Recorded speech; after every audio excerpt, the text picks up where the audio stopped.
My name's Shelagh. My husband Peter suffered a very serious cardiac arrest in August. We were at home in the garden, I was indoors and he just collapsed. Fortunately, a friend was with me. She knew how to do CPR and her prompt actions undoubtedly saved his life. We were very fortunate that the ambulance arrived within 4 minutes and they took over from us and transferred him to Southampton Hospital, where he was in hospital for 9 weeks following it. But he has made a quite amazing recovery thanks to swift actions of CPR, the ambulance service and the skills at the hospital. My name is Glenys and my husband and I are friends of Shelagh and Peter.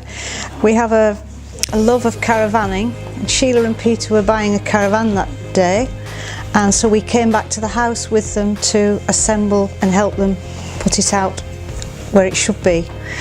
I was helping Peter push the caravan when suddenly he just dropped down on the floor, and my husband rushed inside to go to Shelagh to ring the ambulance, and in the meantime I tried to find a pulse and couldn't do, and then he took a big convulsive breath with his chest, which I immediately thought was a breath. It turned out it wasn't, so I put him into the recovery position. In the meantime, Shelagh had got the fast people on the end of the phone and he said, no, turn him over onto his back and start CPR, which I did. And I wasn't doing it initially fast enough, but then they speeded me up to the right speed. And then I did that until the first responders came. They got themselves sorted out and then took over from me. And then we followed them to in the ambulance to the hospital at Southampton. Right, well, my name is Peter and I'm the victim of this activity. I was just coming home and I had no indication that anything was going to happen. It just suddenly came upon me.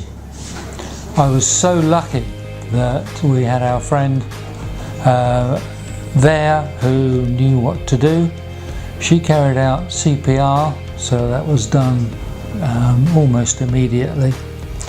And I know nothing about what happened, but the people that were there tell me that I was very quickly looked after, because Shelagh rang the ambulance, 999, and within I think 4 minutes the ambulance were here. So I've been so lucky that everything was done so quickly. The ambulance team came and looked after, took over, and the CPR that was carried out really was done immediately, and that made such a difference to my survival.